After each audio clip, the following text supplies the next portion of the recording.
Listening on Audible helps your imagination soar. Whether you listen to stories, motivation, expert advice, any genre you love, you can be inspired to imagine new worlds, new possibilities, new ways of thinking. And Audible makes it easy to be inspired and entertained as part of your everyday routine, without needing to set aside extra time. There's more to imagine when you listen. Listening can lead to positive change in your mood, your habits, and ultimately, your overall well-being. As an Audible member, you choose one title a month to keep from their ever-growing catalog. Sign up for a free 30-day Audible trial, and your first audiobook is free. Visit audible.ca to sign up.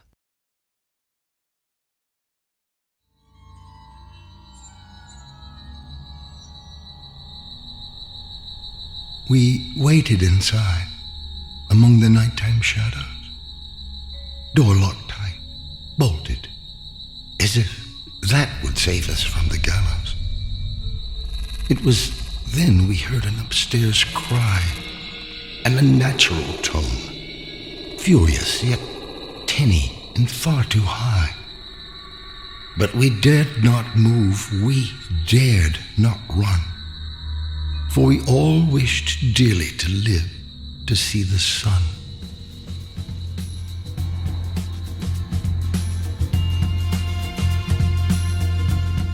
That shit you just heard, I ain't write that. That, my friends, was penned by a stranger. Never met, though. I feel like I know him intimately. Let me back up a bit. In 2015 or so, I was on a bit of a lecture circuit, visiting colleges, talking about how great being a writer is, and why no sane person should ever do it. I still believe that, by the way. Nashville was my last stop. And after that, I decided to reward myself with a weekend of relaxation. A couple of internet searches led me to a quaint little B&B about an hour north, all the way over the border in Kentucky, near a little town called Hopkinsville. I can't tell you what drew me there. In hindsight, it was probably something like fate, or the whims of the internet. Anyway, I rolled up the driveway and beheld my storybook lodgings for the next 2 nights. It was a 1-story farmhouse with thick green trees clustered all around it, kind of like nature itself was offering this place up to me. But as I got out of my car and approached the door, I noticed a few things. Things that, if I were one of those online busybodies, I might dock it a few stars. Cracks in the slate walkway, deep scratches in the paint, a few broken windows. Seemed like this storybook was in need of a rewrite. Inside was the same. Bits of furniture were torn up, a temporary piece of cardboard hung over what was clearly a hole in the wall.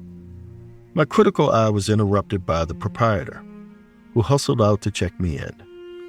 Before I could ask about the damage, she apologized for the mess. She had an explanation, too. The last group of renters weren't as respectful as she was sure I would be. This lady didn't know me from Adam. But I wasn't about to tell her that, and I wasn't about to traipse all over Kentucky looking for another spot either. So I let my critiques die on my tongue and allowed Miss Proprietor to escort me to my room. Luckily, the room was perfect. Quaint, quiet, cozy. More like a treasured guest room than a rental. And I'd like to tell you that all I did in this little oasis was sit back and relax. But I think you know by now, that's not really why I'm telling you all this. Because when I put my suitcase away in the closet, I found something unexpected. A notebook. I flipped open a page, a random one, and I saw that it was some kind of journal. I was about to put it away, privacy and all that, when I glimpsed a sentence that I couldn't possibly look away from. They're coming.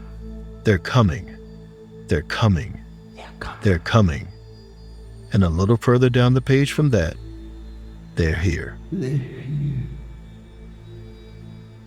As I stared at those words, my curiosity grew like an itch I needed to scratch. And I hope no one judges me for what I did next. I flipped to the first page of that notebook, and I began to read.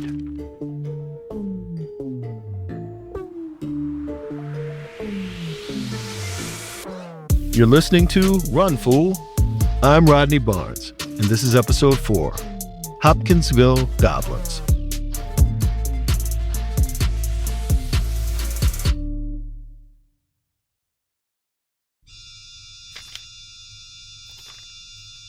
It was obvious who this notebook belonged to. It said so on the first page. A 30-something aspiring poet named Ben, who clarified that this journal was to record his life experiences so he could always pull from his personal truth when writing. Good for Ben. Lucky for my curious mind, Ben's journal also contained a fair amount of gossip, mostly about the crew that brought him to this rental in Kentucky farm country. The crew, he explained, were all old friends from college, and they had planned this trip as a kind of mini reunion, the rental being not far from their shared alma mater, Murray State. And these friends, Ben had tea to share about all of them. There was Lester, a self-proclaimed pacifist and frequent vegetarian who'd married his college sweetheart Shannon. As for Shannon, she was the very pregnant lady who didn't say much because her nose was always buried in her phone. Maybe because she was busy running her own real estate empire. That was all fine, though. Lester said enough for both of them. And then there was the trip's organizer, Jessie. She'd booked an entire farmhouse for the foursome. See, in college, they had been real tight-knit. So tight-knit, they'd given themselves a nickname to reflect their closeness. The Cluster.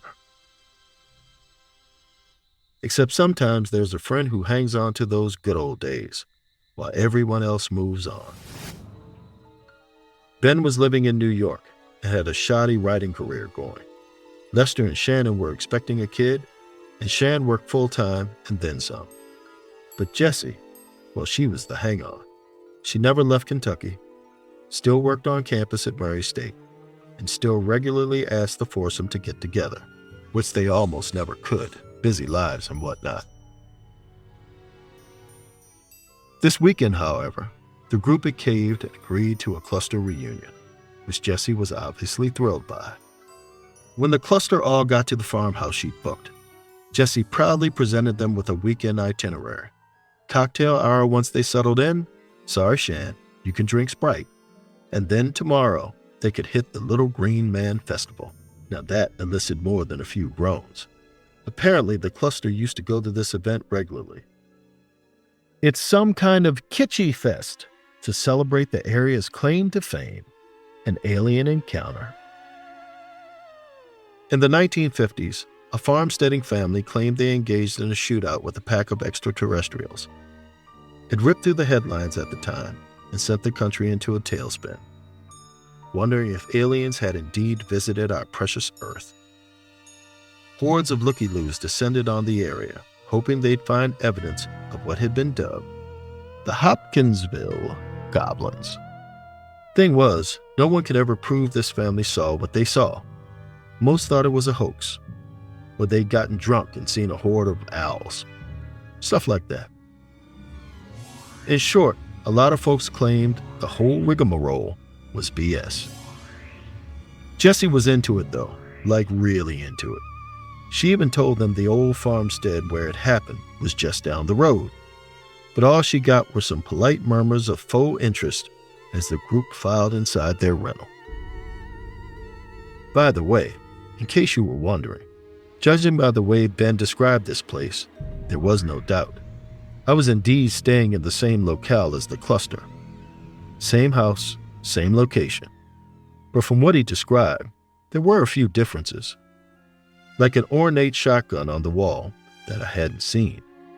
And Ben noted everything was neat and tidy. Nothing about the damage I'd noticed upon arrival. Something told me I was about to find out how that damage was inflicted.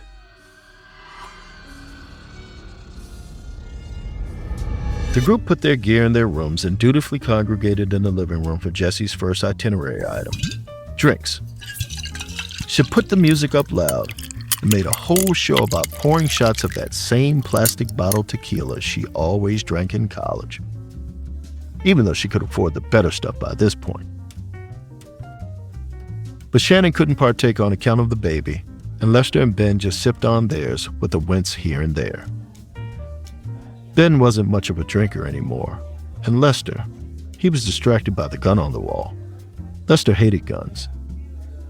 And since no one was saying how inappropriate it was to use violence as decor, he figured he'd speak up.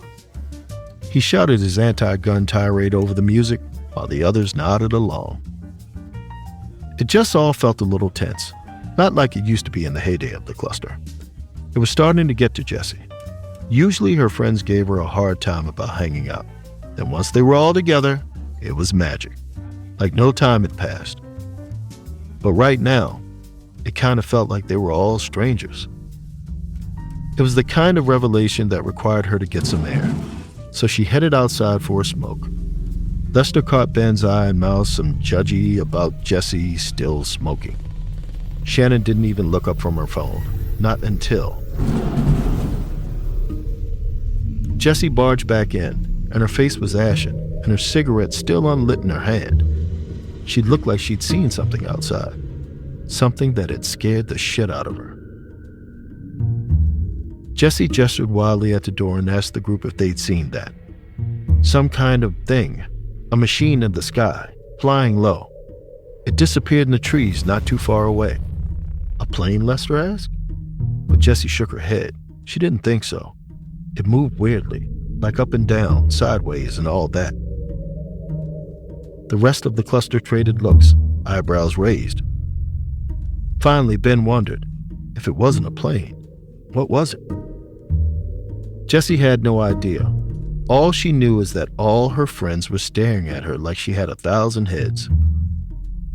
Well, except Shannon, who was frantically sending emails on her phone. Jessie tried again to explain, but she knew she'd lost the room. Hell, she knew she'd never had the room. The cluster settled into an uneasy evening after that, a tense dinner, and early bedtime. Everyone except Shannon. She took advantage of the quiet evening to set up shop on one of the Adirondack chairs on the porch.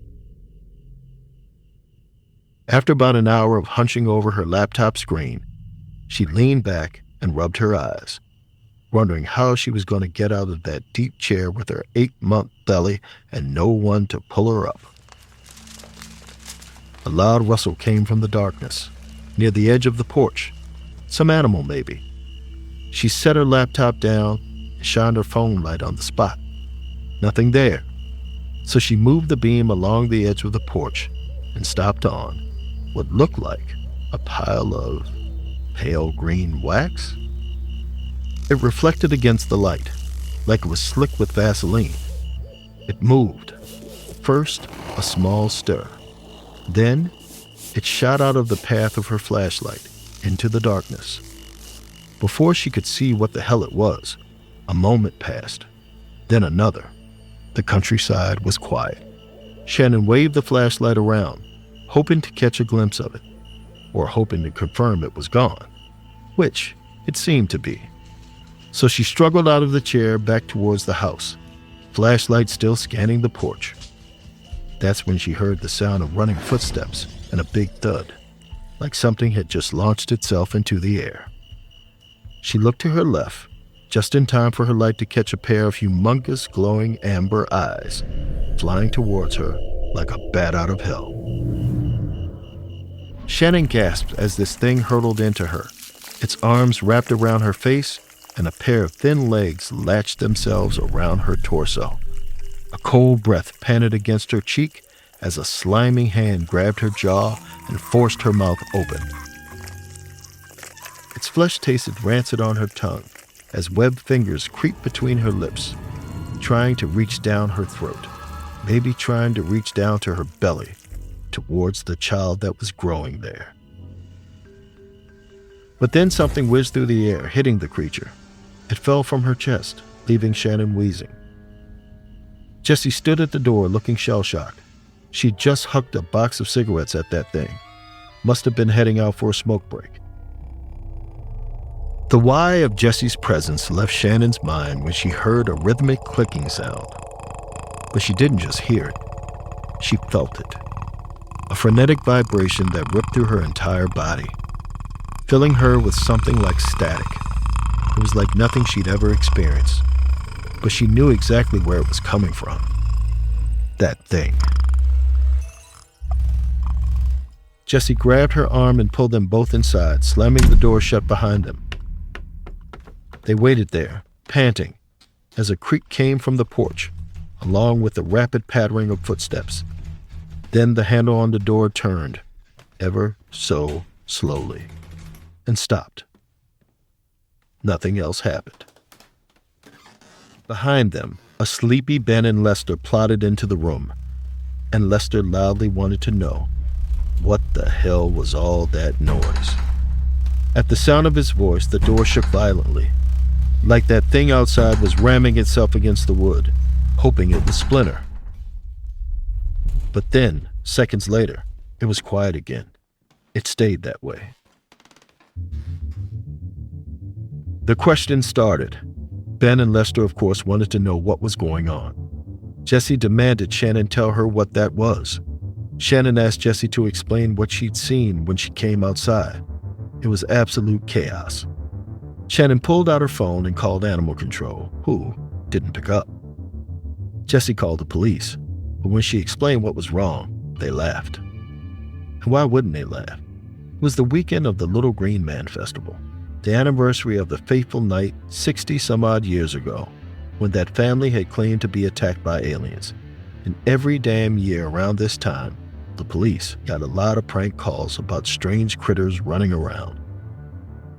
None of them were real, either hoaxes or imaginations running wild. All that's to say, Jessie got hung up on. Being hung up made them a little nervous, or more than a little nervous, really. It wasn't just that no one was coming to do anything about the attack. It was the newly introduced idea that that thing could be an alien. Ben and Lester, who hadn't seen shit at this point, were still game to explain it away.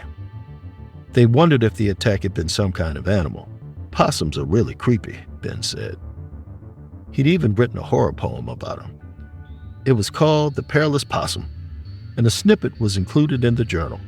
I'm not going to read it to you because I'm your friend. Just trust me, you don't need to hear it. A loud bang made them all look up. A pattering sound followed. Footsteps racing from side to side on the roof. Jessie sucked in her breath because she just realized what was happening. It was looking for a way in, she said.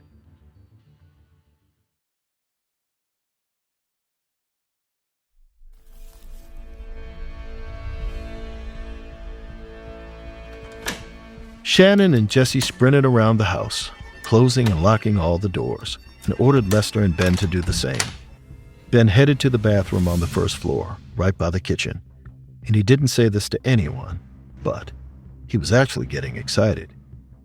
He'd always wrote everything down, hoping it'd be fodder for inspiration, but he lived a decently uneventful life.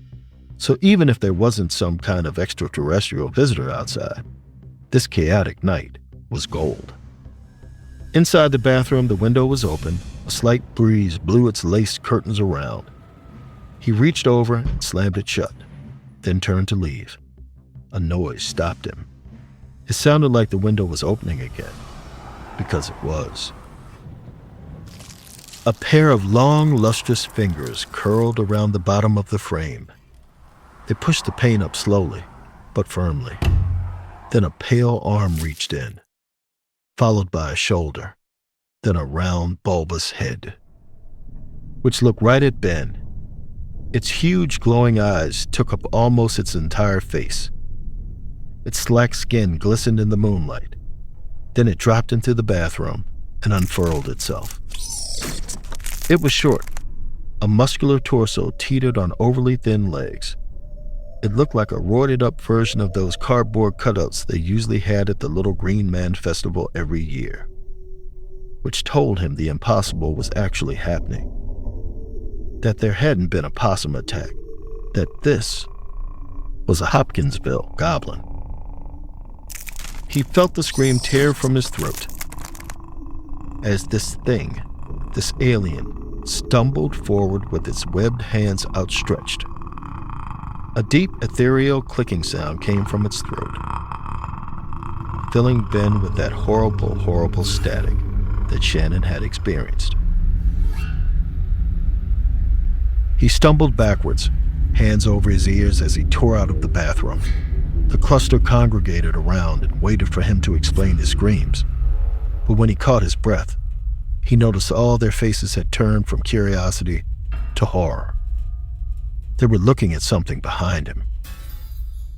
He didn't even have time to turn around before a hand grabbed his shoulder, and then a cold arm wrapped around his neck. Then the weight of that thing climbed on his back. Ben panicked then. He sprinted around the room, racing into the kitchen, all while slapping at the creature. He grabbed a hold of his hair and pulled, making his head tilt back to meet its horrible, dilated, unnatural eyes, just like it had with Shannon. It grabbed Ben's chin and tried to force his mouth open. A cast iron pan slammed into the creature's face, knocking it from Ben's back. It was Lester. He raised the pan and brought it down again, hard. Then again, and again, and again. Globs of steaming, vile-looking pus flew from this thing's body, splashing Lester and the kitchen around him. Finally, he seemed to wake from his fit of fury and dropped the cast iron with a loud clang. He stepped back in horror, shaking his head. He didn't know what came over him, he said. He was a pacifist. He didn't hurt living things.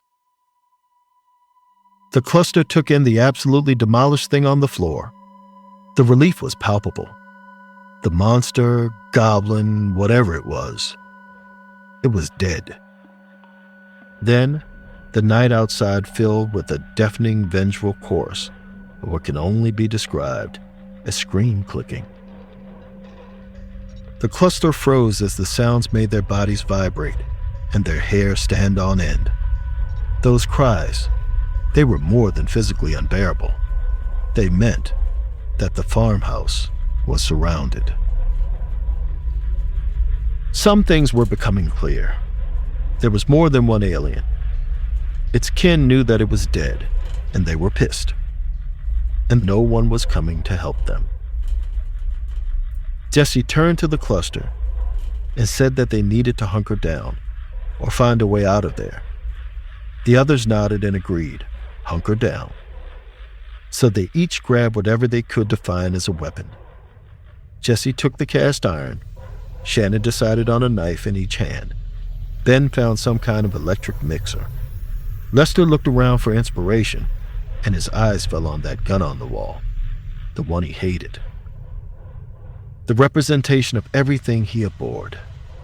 But seeing his friends armed to the gills, his pregnant wife steeling herself to fight, the sticky corpse of the extraterrestrial he killed on the ground, well, all that made him think, fuck it.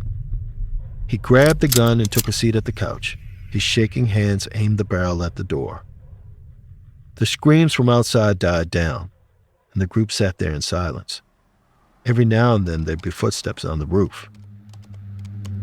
A window groaned as something tried to pull it up. The front door handle turned, but nothing came inside. So they settled into an uneasy quiet. Ben set his mixer down to jot some things in his journal. Shannon and Lester held hands, and Jessie, she looked around at her friends, because even in the chaos, they somehow felt like the old cluster again.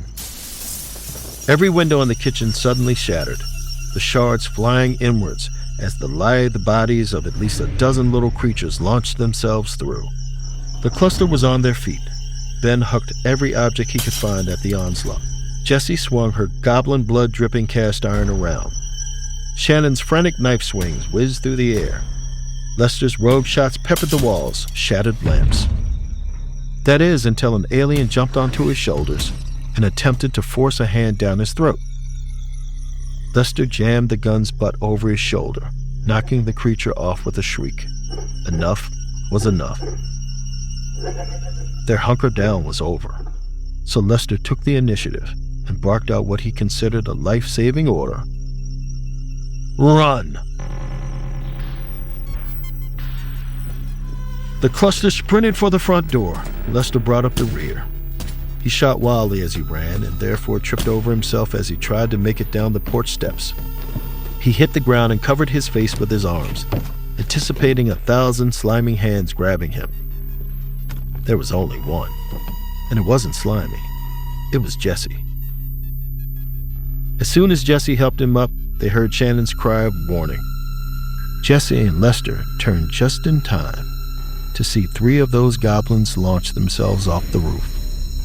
Their webbed hands spread wide, and their thin legs trailed behind them like a wedding train as they floated through the air, a trio of angelic monsters. They clicked as they drifted, sending shockwaves through the foursome as they watched on in horror. Only Lester could react. He shot at them, but missed each time. Jesse pulled on his arm, dragging him towards the car which Shannon and Ben were already sitting in. Lester and Jesse piled into the back seat, and they slammed the doors. They all sat there a moment, panting, hearts pounding, until Lester wondered, why weren't they driving? Shannon and Ben turned around, faces somber. No one grabbed the keys. The cluster turned to look at the house they'd just run from. The moon shone above it like a spotlight, illuminating the hordes that were now coming over the roof. Their long arms pulled them across the shingles. Below on the porch, even more of their kind crept from the home or scurried out of the brush. All were headed to where the cluster sat. Our college buds braced themselves as the aliens descended on the car. Their mouths licked the windshield. Their unbalanced faces peered through the glass. Their muscular arms rocked the car. Jessie closed her eyes, thinking about something to take her mind off their rapidly approaching demise. Over the den, she asked her friends if they remembered the huge frat party that got broken up by the cops. The 4 of them hid together in the bushes outside, hoping they wouldn't get caught. This felt a lot like that. The memory elicited a few uneasy laughs. Ben mused that he'd give anything to go back to that night right about now. The rest of the cluster agreed. Jessie sort of teared up then, because just as her friends were remembering that they missed the good old days, she was realizing you can never go back. Not really. Then, from down the road, they heard something, a police siren, and this sound had an effect that no one expected. It made the creatures leave, and fast. They fled in one massive wave, toppling over one another to get into the woods. By the time the cops reached the farm, nothing was left but the traumatized cluster, still waiting in the car. The cops said some neighbors had heard gunshots and called it in. The cluster, in turn, explained a whole lot of fucking aliens had just tried to kill them. But when the police looked around, all they saw was the damage, the mess. No sign of an invasion, not even the dead asshole in the kitchen. As for the cluster, they spent a lot of time discussing what happened that night. They decided whatever those things had wanted, they'd realized it wasn't worth it. Or maybe they had gotten what they came for, and that the cluster would spend the rest of their lives wondering just what that was. At least they had each other to reminisce with. I stared at the last line of the journal, which was another of Ben's poem attempts. I will read you this one. No one believed that family back then, and so no one thought it could happen again. But as this foursome will tell you, that mindset's a problem, because Hopkinsville hasn't seen its last vicious goblin. I let the final line of Ben's crappy poem hang there for a moment before I closed the journal. Its spine cracked a bit, like it was relieved to be shut again.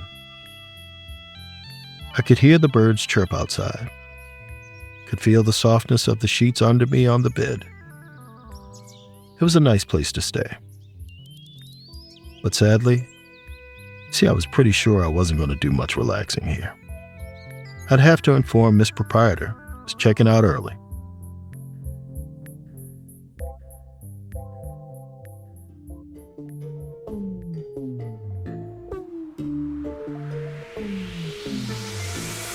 Run Fool is a production of Ballin Studios, Campside Media, and At Will Media. It is hosted and executive produced by me, Rodney Barnes. This episode was written by Kate Murdoch and produced by Abakar Adan. Edited by Matt Scher. It was sound designed and mixed by Kevin Seaman. Our team also includes Rosie Guerin, Will Malnati, and Matt Hickey. Creature vocalization by Terry Casburn, and artwork by Jessica Clogston Kiner. Production support by Jeremy Bond and Cole Locasio. Special thanks to Mark McAdam and Seth Richardson and our operations team, Doug Slaywin, Ashley Warren, Sabina Mara, and Destiny Dingle. Executive producers at Ballin Studios are MrBallen, Nick Witters, and Zach Levitt. Executive producers at Will Media are Will Malnati and Rosie Guerin. Executive producers at Campside Media are Matt Scher, Josh Dean, Vanessa Gregoriadis, and Adam Hoff. Thanks for listening, and see you next week.